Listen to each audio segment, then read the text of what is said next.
Hey guys, what's going on? Welcome to episode 11 of the BFG Podcast. We are back after an extra week hiatus. I had some family in town, but we got a good show for you guys today. I just was able to add some more topics. So before we begin, as always, Tyler, what has been going on for the past 3 weeks since we clearly did not see each other at all? Mostly this. I just realized we are not in your office right now. Yeah. Oh. If you're watching, there's a clear difference between where we are recording this week. If you are listening, you might still notice a difference because I think the microphone is a little bit further away from us. I've kind of got it just set up here in the living room. Just turn your volume on really loud is all you got to do. Yeah, while we're cleaning up here. But yes, anyway, and by the way, as we are in an open space now, I'm not going to be hot. That's number one. Yeah, it'll be nice and cool out here because this room has ventilation. It does. And just so you guys know, Tyler does have a couple pups, a couple dogs that are packed away. So if you're scratching or crying, it's not a human trying to get out. It's the dogs. It might be. It might be. My wife is also back there. Yes, so anything can happen in the hour and a half that we do this. So you're cleaning up. Mm-hmm. You're getting ready to move. Mm-hmm. So we're out in the open. Yes. There it is right there. If you can hear it, that is awesome. I try to keep it balanced pretty well with the gain and you can set it to different modes. So you can set it to bi-directional, so it'll hear like in front and behind. And you can also set it for like full range, so it'll hear like 360 around the microphone. I think I've got it set for omnidirectional, so it should only be picking up what's in front of it. Okay. Or at least clearly. So I'm like, you and I should be picked up pretty clearly, but the stuff back there, I'm hoping will get muffled enough that it won't be picked up or you won't hear it very well. But even if you do hear it, it just shows the professionalism of the show. Yeah. 11 episodes in. Or the lack thereof. We do a show? No. Okay. So what else is going on, Tyler, before I take the spotlight like I host? I mean, more or less, it's the same stuff. You know, we went to see a couple movies. We did. I've been playing more video games. Yes. Been packing up. I think that's it as far as like big life news right now. There hasn't been a whole lot of like big changes. Well, that's. I did finally get to start Gloomhaven, which we can talk about in a little bit. Okay. All right, what's going on with me? Well, we are in the holiday glutton. You know, we talked about that at the end of September, that, you know, this is really when all those big games come out, which a couple of them are on my list that I keep in front of me, that I wrote up the other day.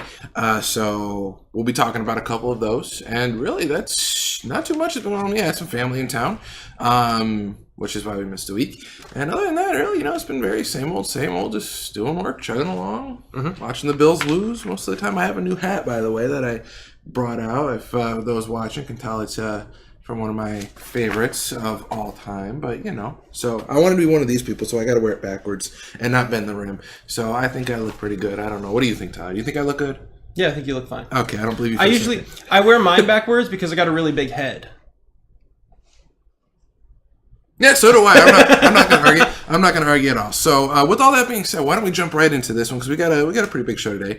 So, we're going to start with a movie that is the oldest movie that we've saw so far, and it stars the oldest movie that we watched over the last few weeks. Yes. And it's one that I wasn't even sure I'd be interested in seeing, and then you kind of talked me into it, but it has Jack Black in it, so you automatically know it's a 10. Yes. So the couple weeks ago, we went to see School of Rock. Yes, fantastic movie. Or Tenacious D.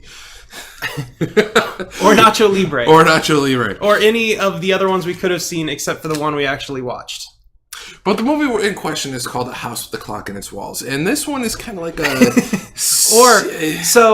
Whenever they gave us our tickets, they always abbreviate our movie tickets. Yes. And I mean, you know, they do it for, like, obviously they do it because the tickets are only so big and they have to fit the title on there. So sometimes they use acronyms, or sometimes they just use like abbreviations of all the words or something like that to make it try to fit. This one on our ticket was just called The House with a Clock, which is just a house at that point. I mean, if your house doesn't have a clock, then, you know, you're kind of screwed a little bit. Unless everybody's got their smartphones now, but still, it's like the house with the clock is just the house. It's just a house. Yeah, so it was basically just 2 hours of Jack Black sitting around, like, looking at the time. Yeah, that's pretty much it. So moving on. No. Instant classic. 10 out of 10. Classic. Because it's Jack Black. I could not have picked a better actor to do it. So no, honestly, this one to me was a little bit different. I didn't read the books. I didn't even know it was a book, to be honest with you. Because I'm an uncultured swine, and but we forgive you for that. Well, thank you. Just give me time. Don't worry. I'm sure I'll screw up in this episode. Okay. So, to me, this movie was very different. It was kind of I don't know if I want to say sci-fi horror. It was a horror-esque. I'd say mythical. it was more or less like a kid-friendly horror. Absolutely. It was very much in the vein of like Goosebumps rather than like an actual horror film. Yeah, we were calling it Goosebumps 1.5. So. Yeah, that was kind of the joke. We called it Goosebumps 1.5. We called it The House with Jack Black in its walls. We've called it, what else I think we had a few other names for it too, but it's more or less just it's like one of those like borderline scary movies where there's enough spooky stuff that it might kind of creep out the kids a little bit, but for all intents and purposes it's not like a true horror movie. It's kind of like a family friendly horror comedy. Absolutely. More or less. Absolutely. And really, to me, I actually got a kick out of this movie. I really did. Going in, I kind of was like, yeah, okay, Jack Black, I like him. He's a good guy. He's a guy. He's there. Yeah. And, I thought that this movie actually really did fairly well. I thought it was a little bit different of what he normally does. He's like, I forget what he said he was. He's not a mage, but he learned to use magic, and he had a house. This is minor spoilers, but it's kind of like the plot, so it's not really spoiling anything huge. Where his nephew's parents were killed. He had to go and live with Jack Black, the uncle, and it turns out Jack Black is basically a wizard. He doesn't call himself. I don't think he calls himself a wizard. He has like a different name for it, but more or less, it's about how Jack Black is a wizard trying to raise his nephew. Pretty much, and obviously, I'm sorry, go ahead. I was also going to say it's kind of like a coming of age tale because the main part of the movie is like the boy trying to kind of find his footing like at school while also like learning about all this wizardry stuff. It's almost like a Harry Potter kind of vibe. Yeah. It was very good. It was a little different than I thought it was going to be. I would say one gripe I had with it that is kind of like never really finished up in the end. It was the stereotypical bully. This is a minor-ish spoiler, not a big one, where, this one, just real quick. Yes. I know I keep interrupting you. That's like all I've done so far this episode. But I need to say real quick. And the other 10. Go ahead. This episode is going to have some spoilers. Is going to have spoilers. Most of the time, we can hide this The first couple episodes, we did spoilers. We were just like, we're just going to deep dive into these movies or whatever and talk about what we want to talk about.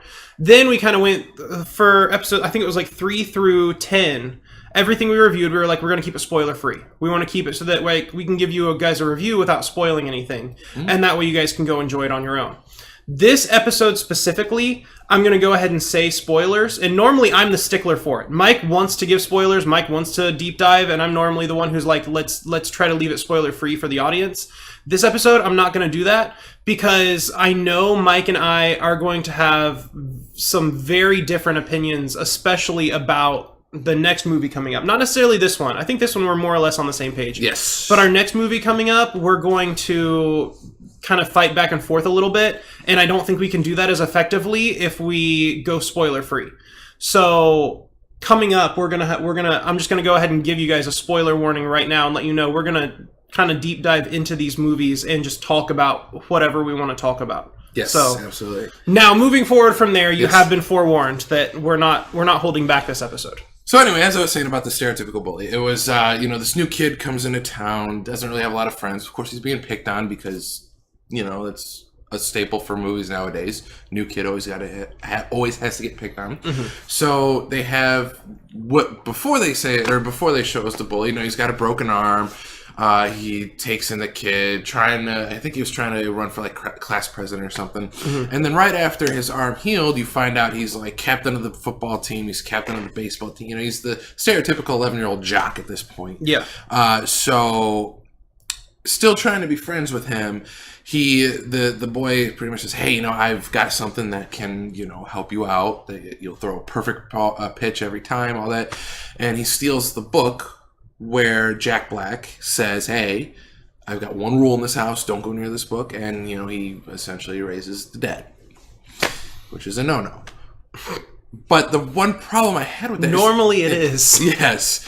I mean, if you want to raise the dead, go ahead. I don't care. I'm getting off track. We don't judge. We don't judge at all. We're good people. But the one problem that I had, and I'm not going to get into like the overview of the movie after like the main villain was risen, is that there was no closure or anything with the bully. They just kind of like, you're the bully. You did this. I don't care. He was a plot device. He was essentially just that. The first half, they used him as kind of like a character development arc, because they kind of had this thing where they had the main boy kind of learning about, school jerks.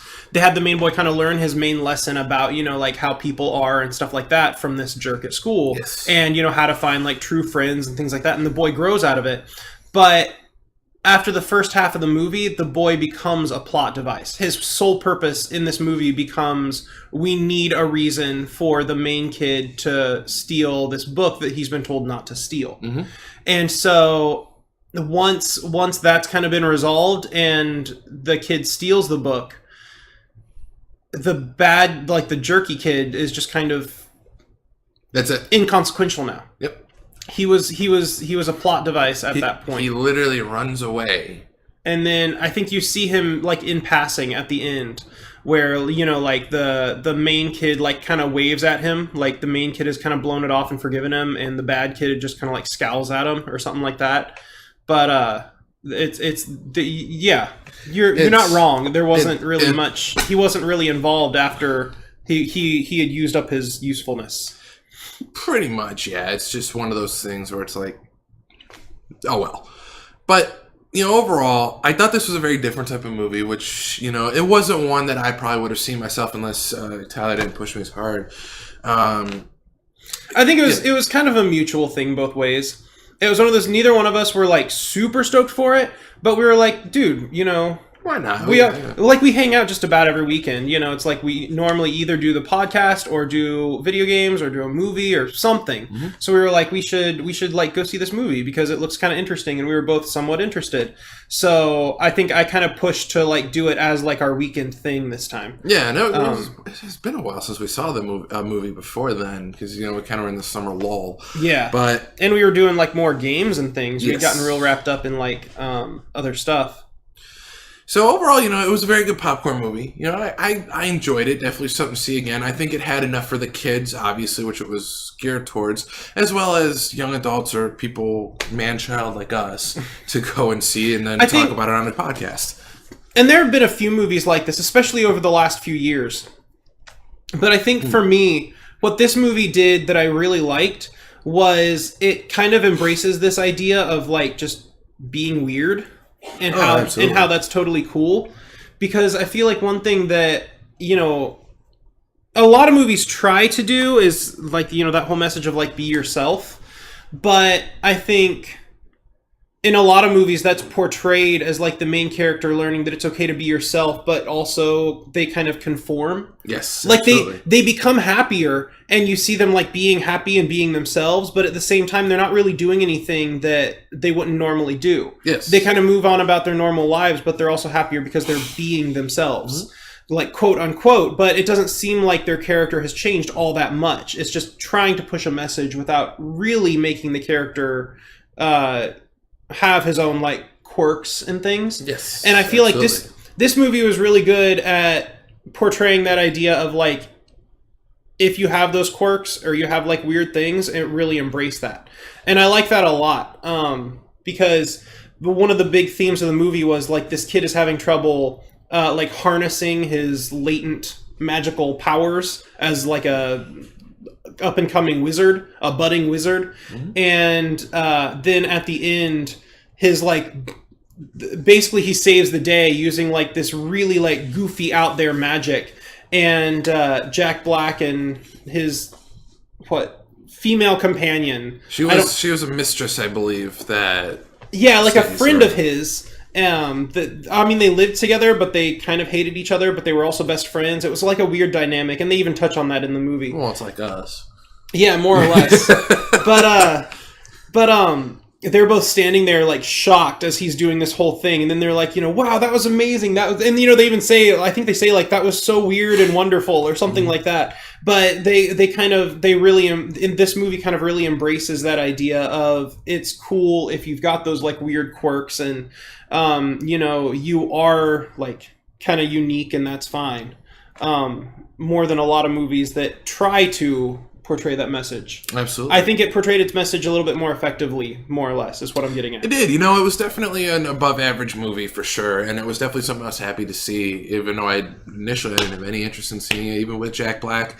But definitely worth seeing. If it should still be out in theaters now, although in the next show we're going to talk about another Jack Black movie that I'm a little bit more excited for, personally. But definitely something we're seeing, as soon as it comes out on Redbox, definitely worth it, rental, stream, whatever. I would probably give it a solid 7.5, maybe an 8 out of 10, honestly. Like, I really enjoyed it. I thought Jack Black was very good in his role, and I thought he played it very well for the actor that he is.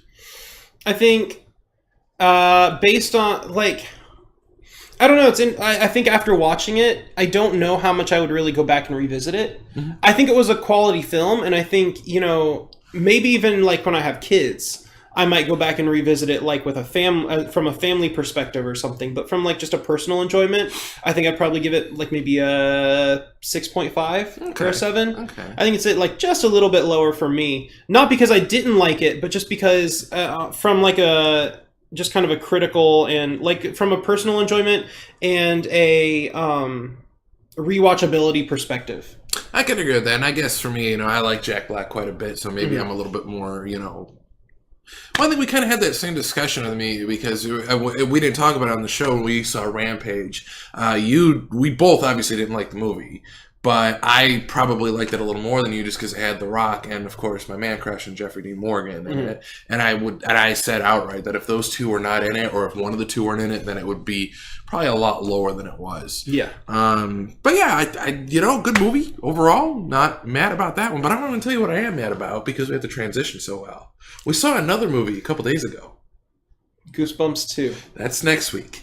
And we're not going to be mad about that one. Well, you might. I'm not. The reboot of Power Rangers. That one was not bad. It was a little slow, but it was not bad. And that was also last year. And in March, not in October. Infinity War. That was in May, and that was a really good movie.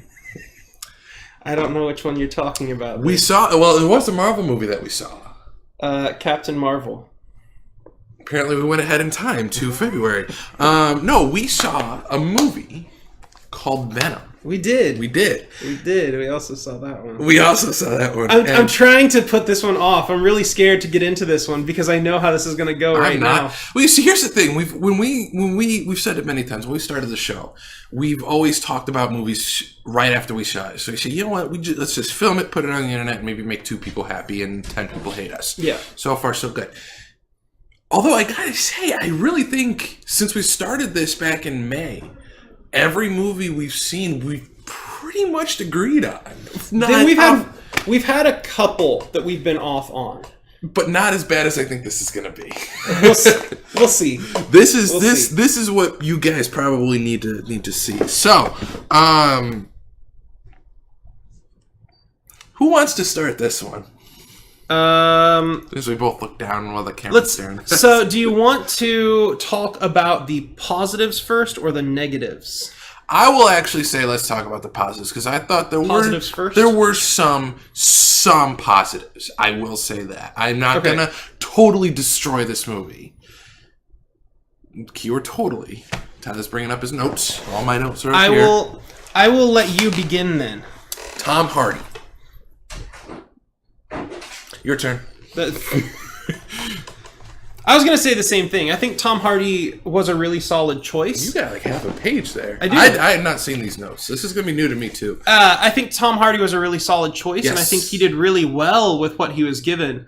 I mean, I'll be the first one to say the script was not as strong as it could have been, but... Gee, I wonder why. But I think... Why? Because you have a Spider-Man villain who, I don't care if people say, I like Venom.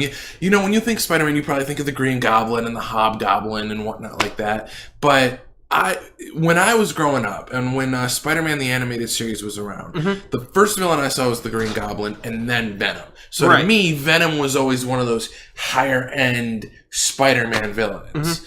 And taking out Spider-Man 3 from Sony, but Venom, could have definitely been something to go with a Spider-Man, maybe in the Marvel Universe. But as a standalone... See, I don't know. You kind of went a different way than that than I was thinking. I was saying the script. I was saying the script could have been stronger, and I was thinking like you actually had a reason why the script itself was weak. I thought maybe you had an opinion about like the writers themselves or something like that. I do. I can bust this out real quick. You see, a lot of people wanted to say this, and this is going to kind of be like a catch-22. The humor in the movie, I did find myself laughing at some points. I think this spoiler, although this was probably the funniest part to me. I think everybody in the theater laughed the most at this. This was near the beginning when he had his powers, and Venom told Eddie jump out the window. Yeah, so he had climbed. Basically, they were trying to get into this building, and security kept telling him, "No, you can't get in the building. No, you can't get in the building." And security started approaching him, Eddie Brock, and Eddie was like, "Don't come closer," because he's trying to protect people. Yes. He's got this symbiote inside of him. Problem number one. They didn't do it. They fixed that. They did not say it that way once in the whole movie. It was in the trailer. They did not do it in the movie. But that's beside the point. We'll get to that in a minute. So, the security's approaching him, and he's like, stay away. I don't want to hurt you and all this. And he goes running back out the building. And then he's like, we got to get up there. And Venom's like, oh, why didn't you say so? And he starts running up the building, just up the side of the building, which is fine. That's cool. They get to the top, and he needs to have a quick exit because they're coming after him through the building. And so Venom says, jump out the window. And Eddie just gives him a look. He's kind of like, what? Yeah, and then it cuts to them waiting at an elevator and you just hear Venom say pussy. I thought that was pretty cool. But going along with it, I do want to say this, and I think this was one of the bigger problems, especially before we knew that this was going to be rated PG-13. Everyone thought it was going to be an R-rated film. I thought the comedy was decent and maybe even a little above average. I really did. But I feel as though that the comedy is not meant for Venom and this type of thing. Venom is not that type of character. Venom is not that... Yeah, he may say a quirk or two, but they were kind of trying to take this character that bites people's heads off and then make him funny. And I'm like, it may be able to work, albeit a little bit tough, but I really think this movie would have been better if it was a rated R. And, maybe we'll even get on the DVD or Blu-ray when it comes out is a rated R edition where maybe they did have some extra scenes and that they throw in there, take some other ones out, or just, what they say or did. But, the comedy I could definitely see some parts were very good. But in terms of having that type of comedy with Venom, it wasn't there for me. Okay, so I actually made a note about this. Oh, boy. This was one of my points. We'll get back to Tom Hardy in a second. I'm not done talking about that yet. But while we're on the topic, I thought the exact opposite.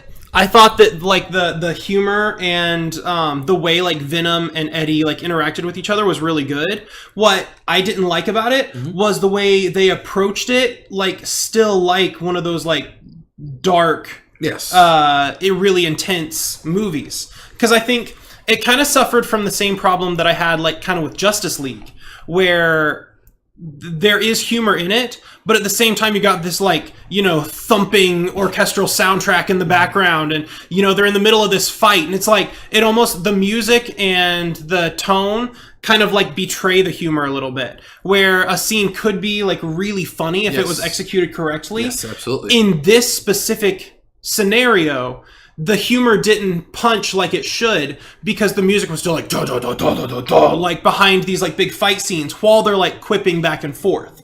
And that bugs me more than anything because I felt there were moments that I kind of giggled at them. I thought they were funny, but then I was this isn't as funny as it should be because they're still trying to make the scene intense and darker, even scary in some scenarios, rather than playing toward that humor that they're trying to put into the movie.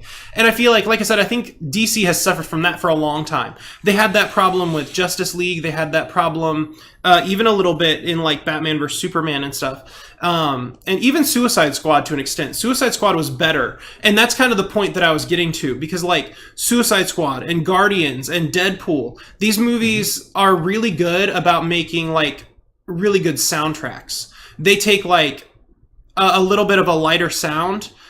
Suicide Squad to a lesser extent. They went to great efforts to get that like eclectic soundtrack together because they thought that was like how to make a popular movie. They were riding off the success of movies like Guardians, and they were like, oh, if we take a bunch of like popular 80s songs and put them in a movie, people will automatically like it. Not really understanding the concept of Guardians. And so Suicide Squad maybe to a lesser extent, but I feel like especially like with Guardians and Deadpool, what makes them great is they take these soundtracks that really complement the humor. They skid right into the humor and they have fun with that. And I feel like that's kind of where Venom lost me a little bit, because it felt like they wanted humor in there, but they didn't want to embrace that humor. Yes. They wanted it there as like, you know, we want people to laugh at this, but we also want to make sure that they still know that this scene is like intense and dark and it's like a big fight scene. And I'm like, I think if they had bent a little bit more in the way of like, let's have more like fun musical cues, or even, you know, see, and and this is in my head, and I'm just another guy that likes to go see like nerdy movies. I'm not saying that I'm like a film critic or that I could do it better. Yes, you are. But that's totally what I'm saying. This.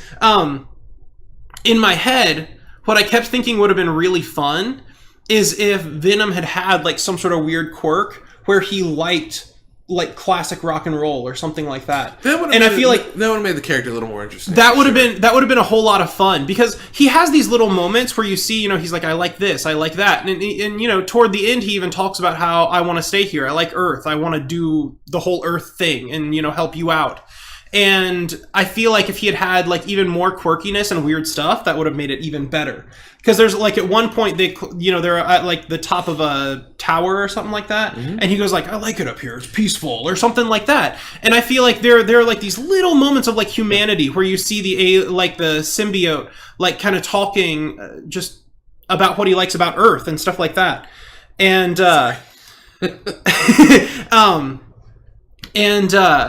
feel like if he had some sort of weird quirk about liking, you know, like classic rock, or, you know, if he had like a thing for Aerosmith or something like that, that could have, it not only would have been really good for like fight scenes and things, but it would have made the humor hit better if they had kind of, you know, made the music a little bit lighter and more fun.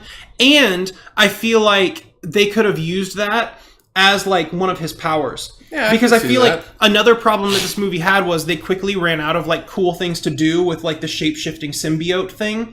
And I feel like they could have really utilized some sort of like, because their weakness is like sound waves, they could have had that be like some sort of downfall for like the bad Venom that ends up being the villain at the end. Or he could have used it to like, he could have like made a guitar out of like his shape-shifting abilities and then like hit like a powerful chord or something like that. You know, like they could have had more fun with the music if that had been like a quirk of that character. And I feel like in this movie, my biggest thing in this movie was that the music fell flat for me. The music, I felt like, was not only just not a great composition, it was not a great soundtrack for the movie, but it also hurt the movie's humor, and it hurt the movie's like pacing and atmosphere. It really, I'm surprised that was one of the things that you get, because I didn't really pay attention a lot to the music, I guess because maybe it was forgettable for me. But I really think for me, you know, you kind of touched on it a little bit. One of the things, or two of the things that really got me, and it's like, which I think is a major plot point, and I could very well have missed something, but when he's on top of the building, on top of the skyscraper, wherever he was at. Oh, is this what you were hinting at? This is one of the two problems. Okay, yeah. There were two things. We got out of the theater, and he was like, well, I need to talk about this, and I was like, we have to wait. We can't talk about it till the podcast. And then he was like, so there was this thing that happened, and it bugged me, but he was trying not to give spoilers. So I'm interested to see what you've got, because I was having trouble latching on to what you were. So these are the two things. These are the two things that I had the biggest problems with of the movie. Okay. That happened that just weren't really explained, at least in my eyes. So the first one is when he was on top of the skyscraper. it was kind of a throwaway line, but he did say, you know what, it does kind of look peaceful here. Your world is kind of beautiful. Yeah. And then later on in the movie, he's just like, yeah, I want to stay here. I don't want to destroy your Earth anymore. I don't want to eat everybody.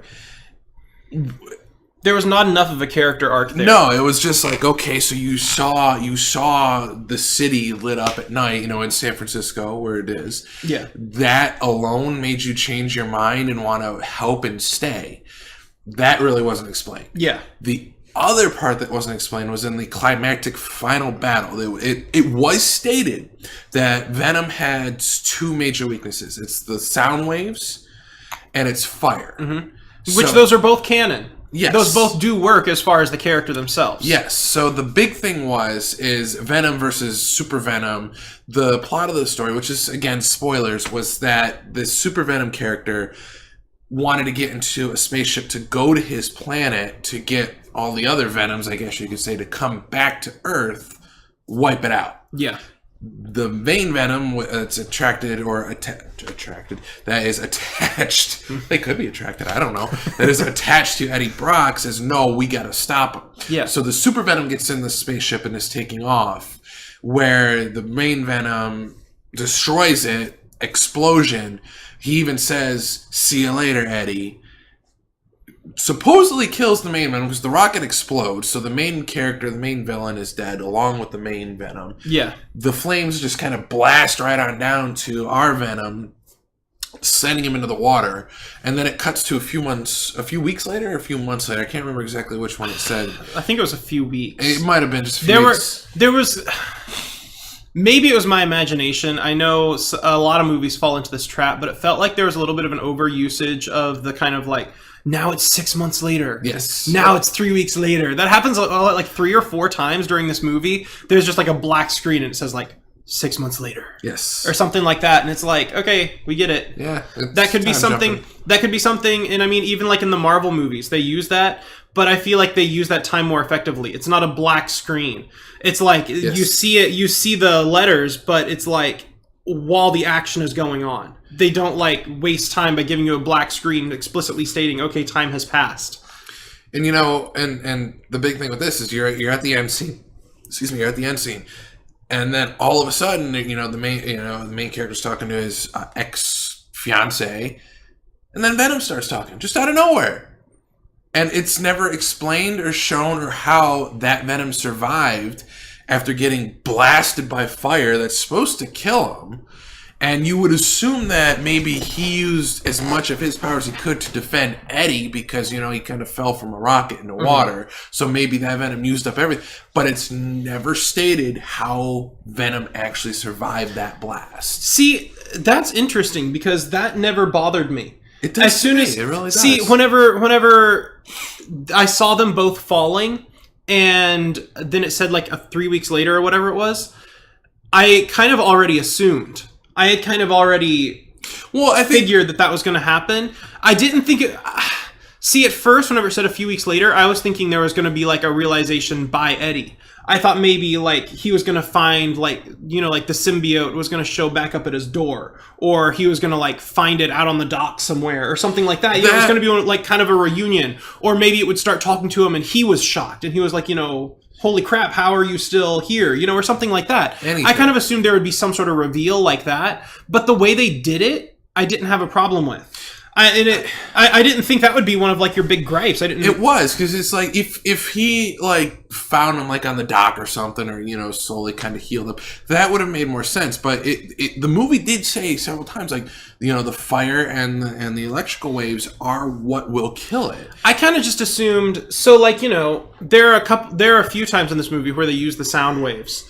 And you can see that it's like tearing symbiote off of Eddie and stuff like that. But he still survives. And once the sound waves are gone, it just attaches itself again and they move on. And I kind of just assumed it was one of those. I kind of figured being the super venom or whatever was in the ship when it exploded, it got the full blast. Yeah, he got the full blast. Being Venom and Eddie were outside and they're both just like falling back toward the water. It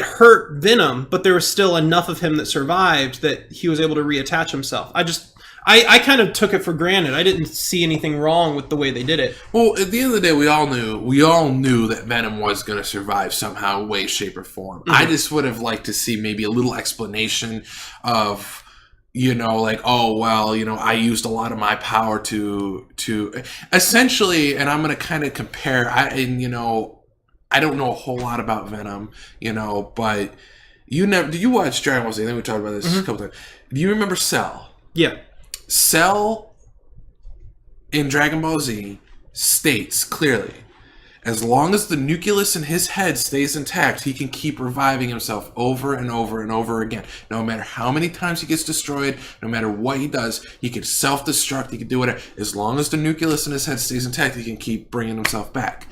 Maybe that's something like Venom. As long as a nucleus in him, even just one little part, is still there, he can reform himself. And and like with Super Venom that got destroyed, well, if that much fire explosion around him rather than just blasting Eddie and Venom down into the water, maybe that's how they survive. But I personally would have just liked a little something, like a nod, a throwaway line, anything, just to kind of wrap that up for me. Okay. So that's interesting. I had no problems with that. Yeah, I mean, it's a gripe. It may not be minor, it may not be huge, but it's one of the gripes. And I will say this too. They did get it right. Obviously, everyone's like, "Well, where's Spider-Man?" Spider-Man's obviously in New York City. This one took place in San Francisco, and there was a line stating, that Eddie did move out to San Francisco to be with his fiance at the time. So that's why he was not in New York City, and that's why everyone thought like, oh my goodness, I just forgot the actor's name. The actor who plays Spider-Man. I'm literally Tom Holland. Tom Holland. It was Tom something. They always said, "Oh, he filmed the scene. Maybe it'll be in the extras." But that's essentially why that he's not in this movie, and maybe Eddie and Venom are going to start Avengers West. You never know. But I don't know. I mean, I know you still want to talk about something. I still have a lot of things to say. All right, well, go ahead and start talking about your things, because I'm getting close to that. I want to make sure I talk to you. So we covered the big thing for me was the music, and we covered that. Yes. I'm not going to sugarcoat it. The shifts in tone are a little bit jarring, and I'm not going to go in depth about that. Everybody has talked about that. Every review I read, everybody on Rotten Tomatoes, no matter what you read, everybody's going to say it is a little bit weird the way it tries to be kind of like almost like a quasi-horror film, but also like just kind of a dark anti-hero film, but also kind of a comedy. Like, it doesn't quite mesh ever. And, I'm not going to try to deep dive into that or anything. Yes. That's how it is. I didn't like, especially at the beginning, kind of once it gets about halfway or so, this is another thing that kind of fixed itself for me. But for the first half, I feel like it doesn't really respect the audience very much. They give you a whole lot of exposition.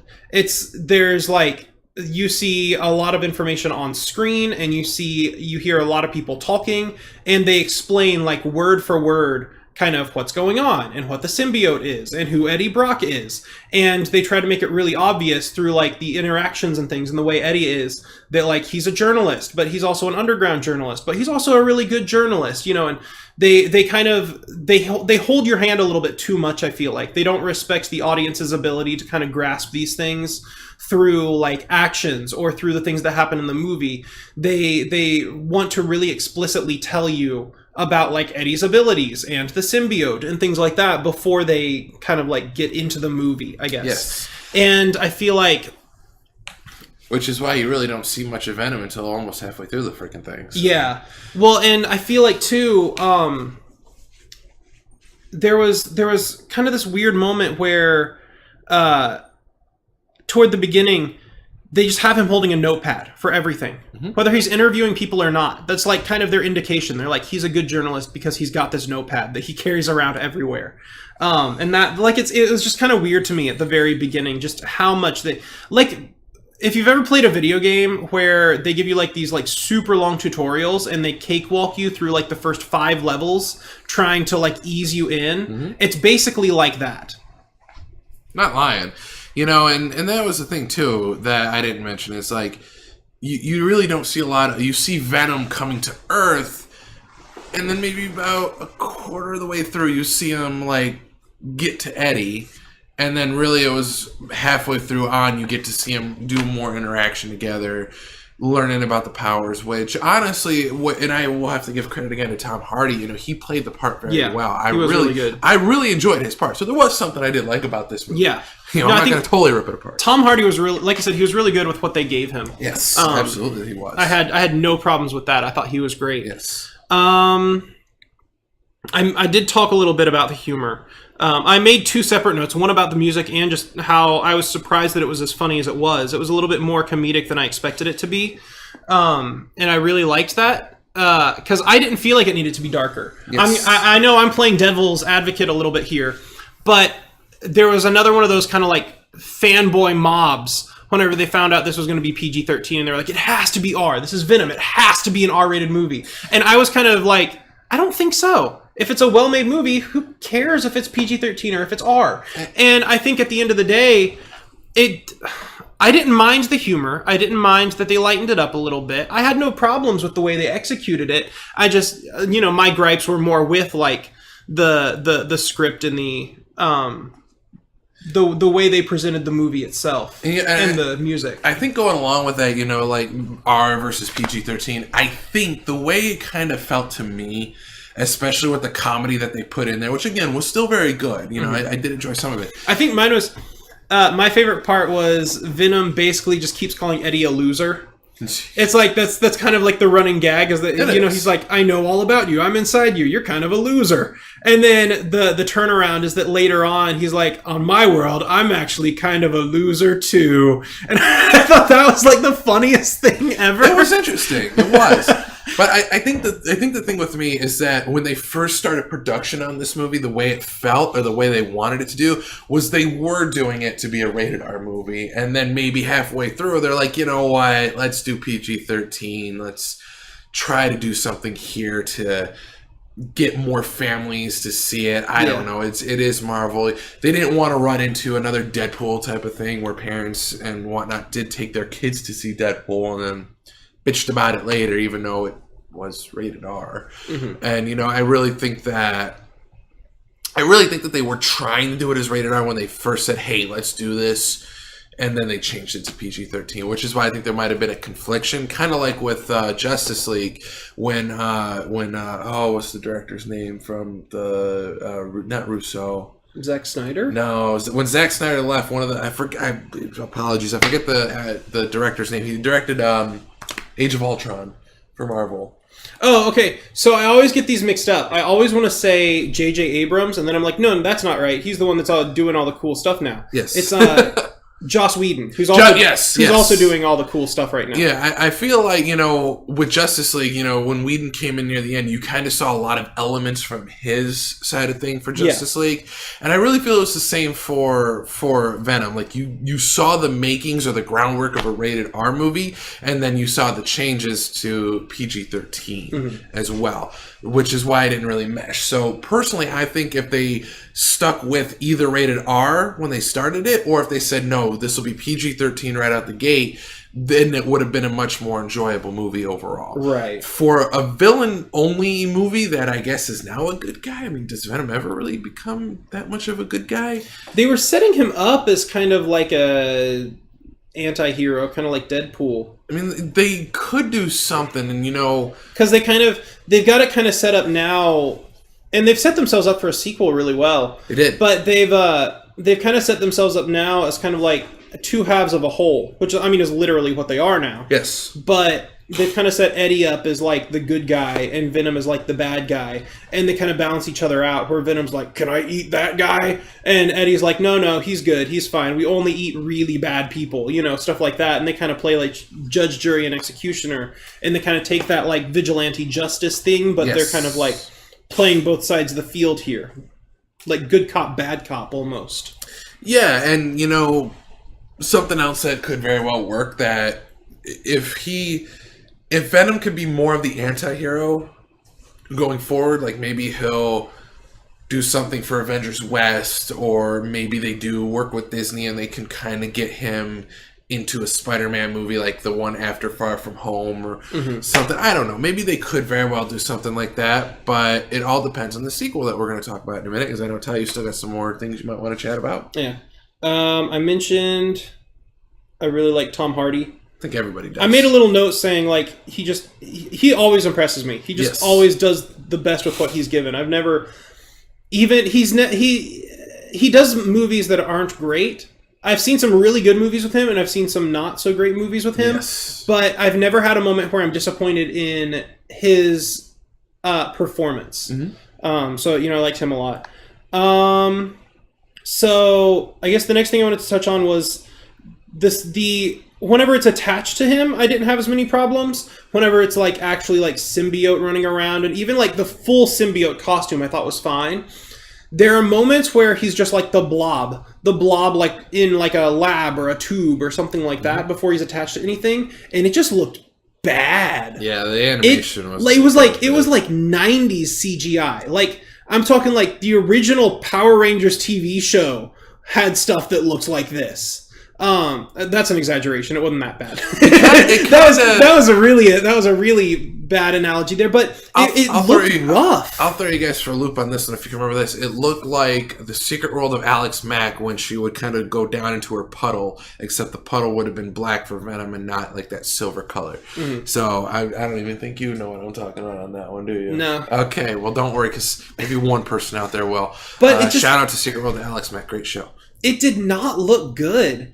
Like, I had no problems with the suit itself, or even like the stuff where it comes out of him and is like talking to him and stuff. But when it was just the alien symbiote, it looked bad. It really did. Really did. I'm not gonna, you get that. I'm not gonna waste more time talking about it. Yeah.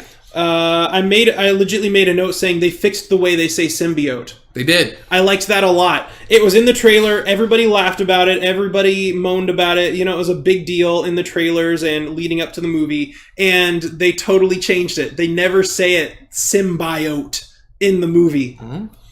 Which I'm kind of relieved about and a little bit disappointed, because I was all over that. I was having so much fun saying it symbiote. Extra syllables. I don't want to get into that one. What else we got? So, again, I'm going to kind of play devil's advocate a little bit. I know you were saying that it bugged you that they spent so long getting to Venom and that, they didn't really show Venom till like halfway through the movie. I think they revealed him too soon. Well, they revealed him coming down to the Earth, or what was going on. Yeah, well, no. Not that. I don't mind that. They had like the opening scene where they show like the crashing into Earth and how he got to Earth and stuff like that. That's fine. What I'm saying is whenever it inhabits Eddie, it gets to him and you see him like running around, and then there's that first fight with like the army people and the tear gas and all that. Yes. And like just even a little bit through that fight, he's already like fully revealed himself. Like it becomes like the full symbiote, like running around, fighting things, blowing stuff up, things like that. I think that was too much of a anticlimactic reveal. I think that should have been like almost that very first fight in his apartment where he like punches a few of them and he's like, wow, that's weird. What was that? I think there should have been a little bit more of that. I think they should have played with it more, because you see full Venom just like in the midst of this big fight, and there's no like actual like reveal to make it significant. I think they should have waited through that fight and then had Venom kind of like really reveal himself a little bit later on, like to Eddie, or even if it was just a more significant manner in this fight. I think that it felt a little bit anticlimactic to me, and it felt a little bit rushed. I will say this about the movie. They were setting it up decently when they first met. And when Venom first came down to Earth, they did say one of them they couldn't find it, escaped, whatever. And then it kind of made its way through the city to get to where Eddie was. And from there, I thought it really took off, because they had to set up this thing getting down to Earth, getting to Eddie learning how to use his powers, using the powers, final battle. Yeah. So I think they could have shortened up some things a little bit more, like maybe even if Eddie was out at the crash site being the journalist, like talking about what happened, what was this, and then getting the powers from there, they could have shortened it and then used it more towards another thing or two later on. Maybe teased a little something more, which we'll talk about the end credit scene in a minute. But that's just me. Okay, I'm working it down. I've only got just a couple more. All right. So we still have a lot more topics to go. And this is a shout out to, I think his name was Mitchell. We talked to a guy after our viewing that was coming in for his viewing. Yes. And if I'm not mistaken, he added us. So if you're watching, thank you for adding us. Thank you for watching. You're amazing. You have our business cards. But one thing that he told us going in was, as long as the action scenes are good, that's all I'm asking for. He had set his bar low, and all he wanted was like really good action scenes. What I think the action scenes were really uneven. There were some of them, like the one in the apartment, the first one where it's just like blowing stuff out of him and he's like, what is going on? That was fine. That was really good. Once you get into the big battles, like that one I was telling you about with like the tear gas and all that, where he's like running around in the fog, it got too chaotic and too fast. The shaky cam was ridiculous. It almost, if you've seen like the Bourne movies, like the Bourne Identity, the Bourne Supremacy movies like that, it felt like that. It felt a little bit too shaky and chaotic and not stylized enough for a comic book movie. And I know that even some of the Marvel movies are prone to do that. The Russo brothers are really prone to using like that shaky cam action kind of style for like the Captain America movies and things. But I felt like this movie moved a little bit too fast sometimes, to where I had trouble even telling what was going on the screen in the midst of some of these battles. Yes, absolutely. And that should never happen in a superhero movie. Not at all. Not at all. It was, there were some things that were good, and then there were some things that were just like, okay, it's enough now. Yeah. So, as much as I like Tom Hardy, he's the only one that I really, really liked. I felt, Michelle Williams is a really talented actress, and she was completely wasted as like his on-again, off-again girlfriend. The ex-girlfriend role was just not good. Yeah. And that was just wasted on her. They could have used any interchangeable actress. They could have used an unknown if they had wanted, for the amount of character development she gets. That was just a bad role, and it was not good for her. Jenny Slate as like a lab assistant. She's like a well-known comedian. She got her start on SNL, and she does like indie comedies now. I don't know why they cast her as the lab assistant, unless originally maybe they were pushing more for the humor and then gave up on it or something. But that was just weird, and I didn't like that at all. I don't know the main antagonist from anything. I don't know like who he is, or if I don't know if he's an unknown or if he's just done stuff that I haven't watched. Yes. But I did not like him at all. He felt like super lame, and he was not a dynamic actor. I feel like they could have cast someone way better as the bad guy. The casting was just weird to me. I feel like Tom Hardy was the only really solid choice in the movie. That's true. I mean, the main antagonist was kind of, and the on-again, off-again girlfriend was just kind of there, and then the doctor was kind of like, hey, this is... the girlfriend, found someone later after she left Eddie Brock, Tom Hardy, and it's just kind of like, wow, you just happen to be a doctor that can kind of help with this. Thank you for, plot convenience. Yeah. So, and again, I feel like, so I kind of touched on everybody. I want to focus in a little bit tighter on like the ex-girlfriend, because that was just in a movie where I feel like some of the script could have been improved for like Venom and Eddie Brock. I feel like especially that ex-girlfriend role was just bad. Absolutely. It was like, because it was super cool at the beginning. It was like super fun and super flirty. It actually reminded me of like Deadpool and his girlfriend from the Deadpool movies. And I'm like, that's great. I loved what they did with the girlfriend at the very beginning. Then whenever things fell apart for them and they broke up, she was the biggest jerk face I have like ever seen. Like in any like I mean, she's like super villain bad. Yeah, like absolutely. She just treats him like dirt. And it's been years, and he's just coming back and apologizing and trying to reconcile their relationship and stuff. And she's like, "No, you're the worst. Get out of my life." And she wants nothing to do with him. She doesn't want to talk to him. She treats him really badly. But then all of a sudden, whenever he gets infected with a parasite, she randomly cares again. Like as soon as she finds out that he's got an alien symbiote in him, she's like, oh, we need to help you. My boyfriend's a doctor. Come over here. We need to take care of you. And it was like, but why now? All of a sudden. Yeah, after all this time of, like, you treating him so badly and saying you don't want anything to do with him, there's no reconciliation there. There's no, like, apology or anything like that. It's just like, as soon as she finds out that he's got an alien in him, she's like, oh, I care about you now. You need to come be with me. And that was so weird to me. It felt like that character flipped back and forth so much, and it was bad. It was just character development, but hey, what are you gonna do? Yeah. And okay, we're down to my last thing finally, which I mentioned to you, and I highly doubt that you followed through on it. But the movie I didn't get a chance to see. I asked Mike before we did this episode to watch Upgrade, because if you've seen Upgrade, this is more or less the exact same idea, except it's not an alien. He gets implanted with a chip. He gets paralyzed. Mm-hmm. And this, like, super sketchy underground mad scientist. He's brilliant. You know, he's famous for, like, his work and stuff, but he's working on this new technology that's supposed to, like, interact with, like, your neural network and stuff, but he hasn't revealed it to the public. So the main character becomes like a guinea pig for him. So he implants this chip in him that basically makes him, like, supercomputer amazing. You know, all of a sudden he's got, like, all these abilities in him, but he's also got, like, amazing reflexes, and he's stronger than before and all this stuff. And because he's upgraded, that's, you know, where the movie got its name. And that's more or less how I felt about this movie, because there's this like transitional period where Eddie and Venom are learning to work together and learning, like, what their new abilities are and what they can do for each other and stuff like that. And that's more or less what Upgrade was. It's like this guy that was just super down and out, had nothing going for him.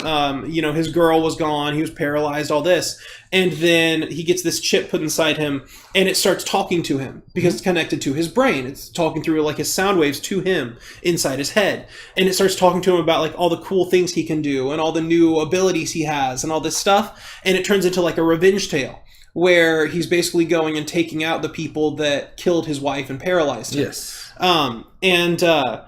I got that vibe. If you like Upgrade,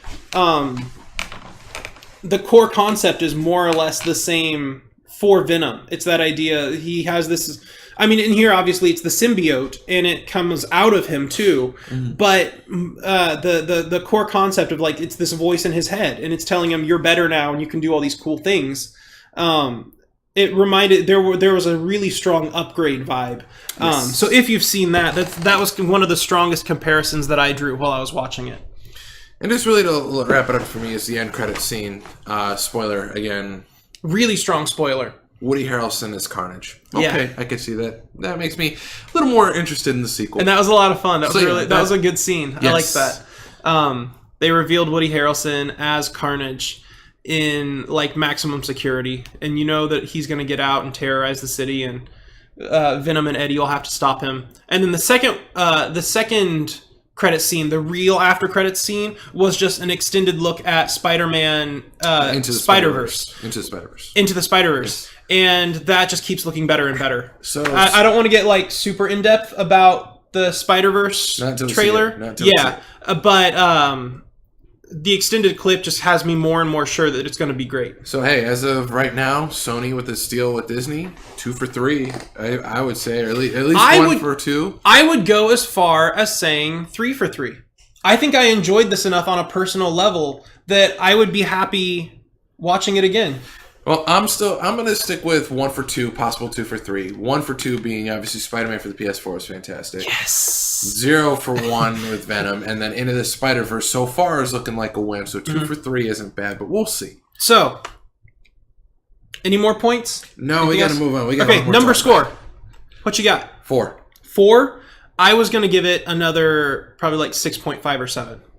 I just gave it a 4 because I like Tom Hardy. I was going to give it about the same as House of the Clock and its Walls. Okay.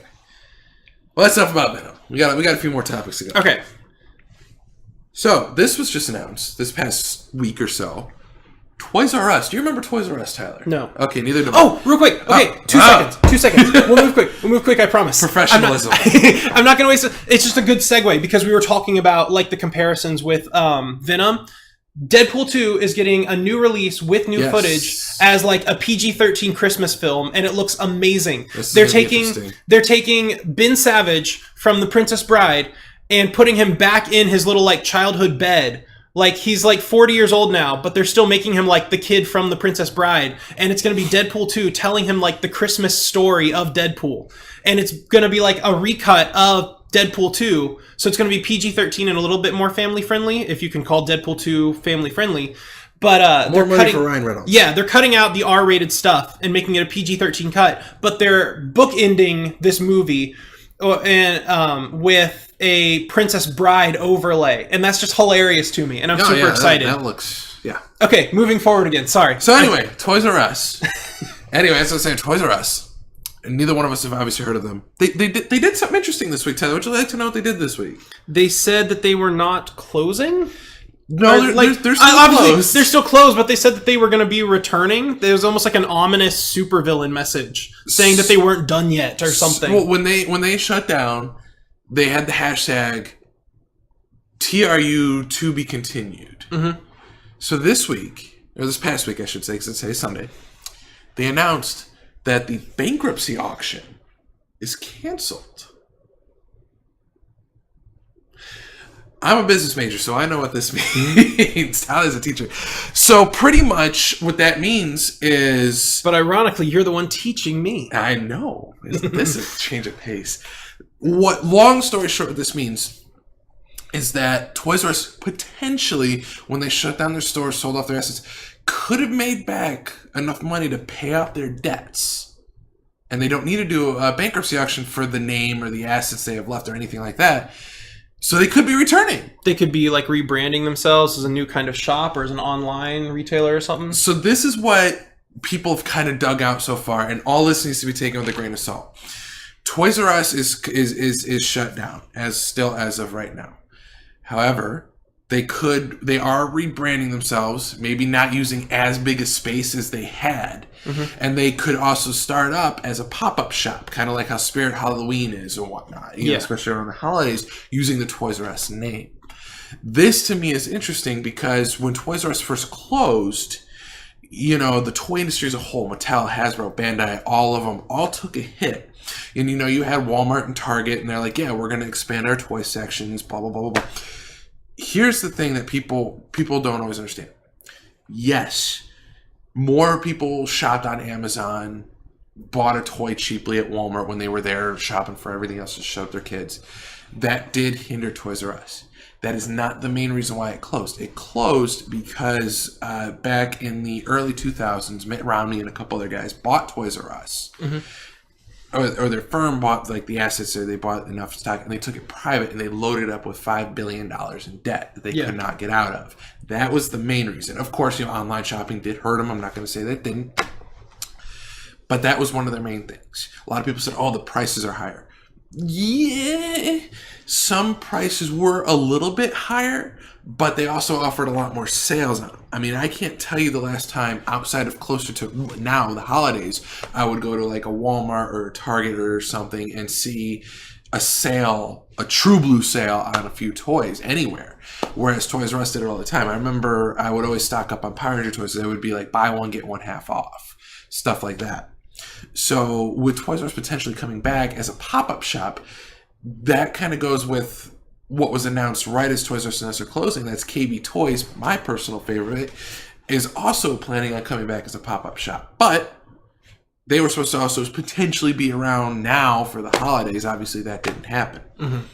So we'll see. Obviously, this is still very new. Everything can be taken with a grain of salt. The only thing that is confirmed that we know is the bankruptcy auction was canceled. Okay.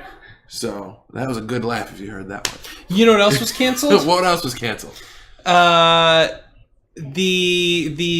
ending of the Walking Dead Telltale series. That was, yeah. We didn't even add that to the list. We didn't have that on the list, but just real quick, if you were bummed out that Telltale was closing, they did, I guess, sell the final Walking Dead series. Yes. It did get picked up by someone else, and they are going to be finishing it.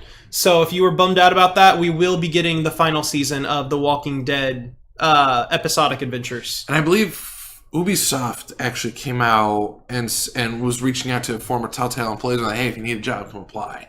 You know, because they are very talented people, and that just real quick kind of shut down because of bad business decisions. You know, they were taking on more projects than they could handle. They were trying to do Walking Dead. They did Marvel Guardians of the Galaxy. They did a Game of Thrones. Wolf Among Us. They did a bunch. Yeah, Wolf Among Us was great. That's probably still one of my favorite that Telltale did. So they did the Batman ones. They had like 2 or 3 seasons of Batman. They had Minecraft. They were going to do Borderlands. They were going to do Stranger Things. They were in production with that. So lots of things closing down, lots of things being canceled. You know, still good people in the world trying to offer jobs. So hearts out to all the Telltale guys. It's kind of an older thing, so I don't want to get into that one too much. Yeah. Moving on. This is again just a rumor. I'm only talking about this for a minute, as big a fan as I am. Supposedly next year, Nintendo, not content with making more money than anybody in the world, is going to go ahead, which we all probably saw this coming, and make a new Switch. Not a Switch 2 or 2.0. Just a revision. A revision. I personally, I don't know what they could do, honestly. You know, I've got all sorts of things. I know exactly what they could do. I mean, they could do longer battery life for like the pad if possible, but I only play mine on the TV. I don't really play it in gamepad mode. I think so. That's the big thing. I think they can make, because we're kind of opposite in that way. Mike plays a lot in TV mode. He plays it docked. I take mine with me everywhere. Yes, I'm a big portable gamer. Before this, and I mean that's always how it's been. Before the Switch was out, I always had my DS with me. I always had a Vita with me. I had a PSP. You know, it was always something. I had my Game Boys. Dating all the way back to like the original Game Boy. I always had something with me. Absolutely. I like playing on the go, and that's because I tend to be, even if I'm not like busy, I tend to have things that I do. I don't like being tied to my TV, and because I'm like over at my family's house, or I'm with friends, or I'm out at the movies, or whatever the case may be. And so I like having that experience with me on the go, and I feel like this was a really good opportunity to do that. Yes, the Switch was like a dream console for me. So I play it a lot in portable mode. And I would say the biggest things would be better battery life, like you said. Yes. I would also say maybe even like make like a pro model that has an actual nice screen. I get why they did it. It's a plastic screen, and they use like a regular LED or LCD screen. So the colors are a little bit washed out. The contrast is not very good. And I know they did it because it's a portable games console. It's for kids. Yes. And it's optimal for kids. Absolutely. And I get that. But what I think would be really cool is if they could optimize, if they had like I said, maybe do like a pro model or something like that. So that if you wanted something with like an IPS panel and a glass screen, something that really improved the look of the screen, you could make that happen. Right. I think, and or even just make that your base model. I wouldn't even care if you did that. Like I said, I get why they do it, because it's going to be used by a lot of kids, and that way it doesn't break as easily. But I think it would be really cool if they used a glass IPS panel. I think that would be so nice. That would make it look better, and especially for you, since you do take it everywhere with you. I mean, I see you bust it out. We were waiting for a movie, and I saw you bust it out a few times. Yeah. Or I would venture as far as saying it would be cool if you gave us a couple different sizes. That would be different. I know you wouldn't be able to change the form factor, because the Joy-Cons, you don't want to change the Joy-Cons. Yeah. You want Joy-Cons to be compatible across the spectrum. You want it to be compatible with the original, with the revision, with any future ones. You want the Joy-Cons to be a universal thing. Yeah. But I would say if you could make one that was somehow adaptable, something with a bigger screen but you could still slot your regular Joy-Cons into, or something with a smaller screen for people that want it to be more portable, something that's easier to toss into their pocket instead of having to have in a pouch or something like that was still compatible with the regular Joy-Cons. I think that would go over really well too. Absolutely, absolutely. And, I think the way Nintendo would plan this is if it was something more for the handheld guys. Like, there was rumors of them releasing it without a dock and just having it be that, and, of course, with the price reduction in it. Yeah, which they did over in Japan. Yeah. So that could be something, but you never know. I guess we got to wait. I would say probably have to wait till early next year, if not E3, before we find out a little more about that one. Yeah. So with the Switch, actually, I'm only going to talk about this for a minute because they both came out this week, so I only had very limited time with them. Yeah, we got a few games to discuss. We're going to go over them all pretty quickly. Yeah. We're not going to spend a lot of time on games this week because it's not even like full-on reviews or things that we've been doing together. It's just we've both been playing games and we want to say that they're cool. So this past Tuesday, Mega Man 11 came out for the Switch, PS4, and Xbox One, I think. Yeah, it came out on all of them. Yeah, I don't know why I lost track there. So for the debacle that Mighty Number 9 was, and I know Mighty Number 9 is not made by Capcom. Capcom got it right. So Mega Man 11 is actually very hard. I've only played a little bit of it so far. I've had a very busy week this week. A lot of things going on. It was hard, but it was fun. I look more to delving more into it. And then on Friday, I got hit with Super Mario Party. And the only reason why I picked this one up so soon, I was going to wait, was everyone's favorite Game Grumps was posting Mario Party 5, I want to say, a playthrough of it. And I just had an itch to play it. And I was like, screw it. Let me go ahead and use it. And I picked that up. I only played, I think it was like maybe 2 or 3 games, against the computer.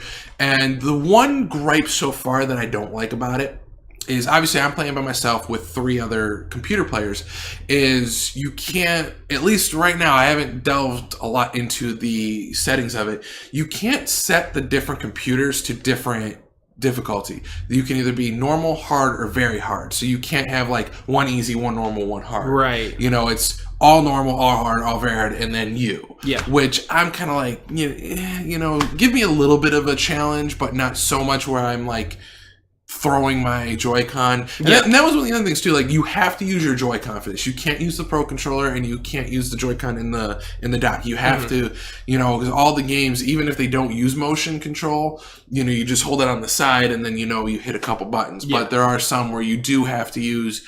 I think one of the games is to climb up a pole where you hold down the trigger button and then go like this and let it go, and that's how you climb. Yeah. So, and then they also, because Nintendo always trying to be family friendly, if you're doing a team battle or a 2-on-2 or a 3-on-1 and you win, you can time out a high five with the other 2 characters, and then if you guys do it perfectly, everybody gets an extra 2 coins.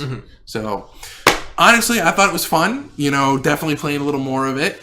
It's Mario Party. If you like Mario Party, you're going to like this one. Easy enough. So, Tyler's got a game for the Xbox One that I keep forgetting that you're into this type of games. Forza 4. Forza Horizon 4. Yes. I had been playing, not even because I'm super into racing games. I haven't played a racing game since probably like the PS2. But I got into this, a buddy of mine, Jeremy. You've met Jeremy a couple of times. Love Jeremy. He's a great guy.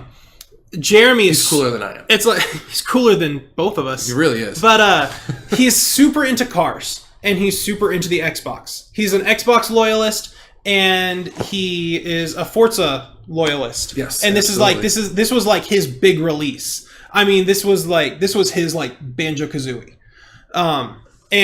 So he had gotten it and he had talked to me about it, and it was out for Game Pass. I've got Xbox Live and I've got Game Pass. So it came out day 1 for Game Pass, and I was like, well, I'll download it and try it.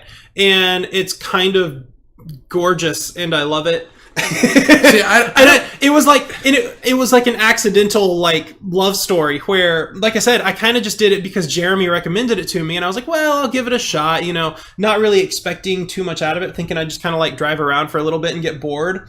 But it's kind of gorgeous, and I am all about it. And I've already bought one of the cars that I'm thinking about actually getting in real life. I found in their catalogs, there's like 500 cars or something like that. And I was actually able to find the car that I want in real life. And so I got that, and I've been using it as like a car simulator where I've just been like painting it and putting decals on it and imagining like it being my actual car someday. Yes. So, honestly, I gotta say, I'm not really a big car person. I did play Forza Horizon 1, I want to say, on the 360 back in the day, and I adored it. And honestly, like going with you said, how it looks gorgeous. I mean, it is probably the best looking game that Xbox or Microsoft like puts out in general, like across the board. I think it's amazing. I got a big kick out of playing it, and you know, not even me being a car guy and you just want to kind of race around and have some fun. I think it's cool. And then from what I can tell, it does have enough customization and customizable things for people who do know cars and want to change it around and actually understand that stuff, because I sure don't. But it's definitely a fun race. I haven't played it, but if it's anything like the first two, which I know they've gotten better, Forza 2, Forza Horizon, all of them have gotten better.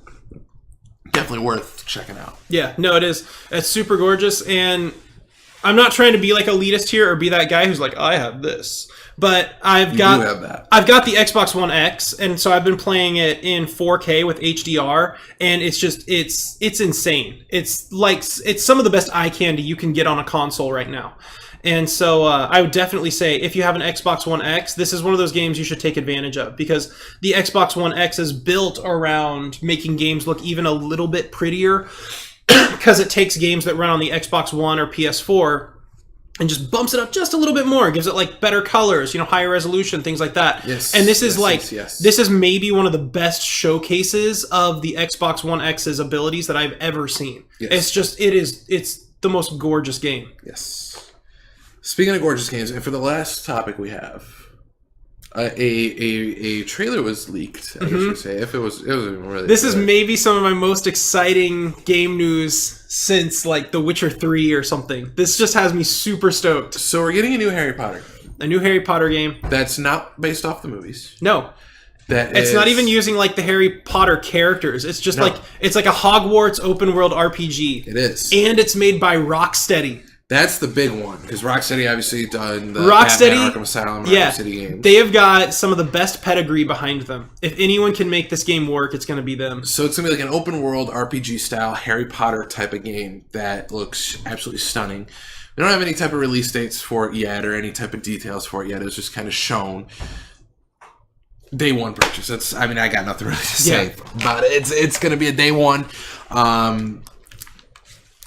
Rocksteady's been kind of silent for a while. They really haven't been putting out a whole lot or talking about a whole lot of things recently. So it makes me think that this game could be just as big, if not bigger than Skyrim, bigger than The Witcher. And again, take this with a grain of salt. Yes. This has not been confirmed. We don't know what exactly this is yet. It could be this by a different company. It could be that it's not even a Rocksteady game. But if this is an actual new Hogwarts game by Rocksteady, this could be one of the coolest things ever put out. Oh, by a long shot. Like the Harry Potter license on it.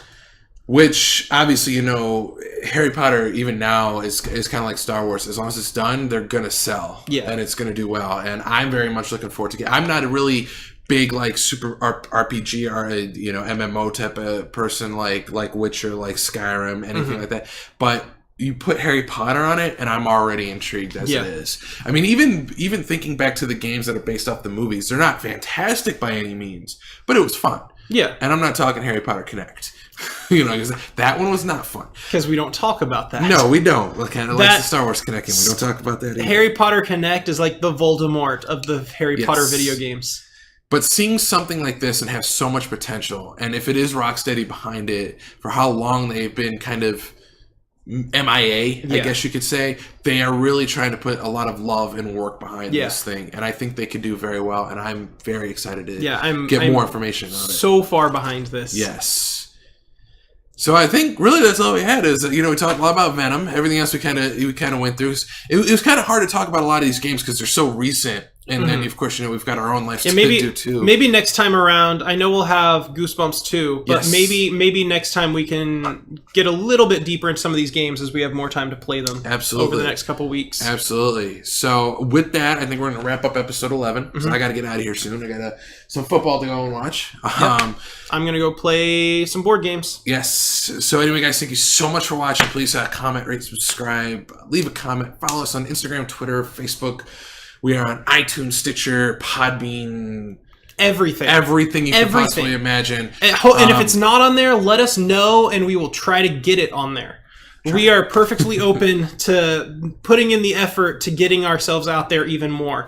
And I know we do have a few new followers. So if you did like us on any of those or all of those, thank you. We love you very much. Thank you. And just to kind of wrap up for me, and I'll talk more about it later, I will be at EXPCon at the World Golf Village November 9th, 10th, and 11th, selling some stuff. I'm going to be blasting a lot of things out just for Christmas time. So come and see me. And so again, guys, thanks so much for watching, and we'll see you guys next time. See ya.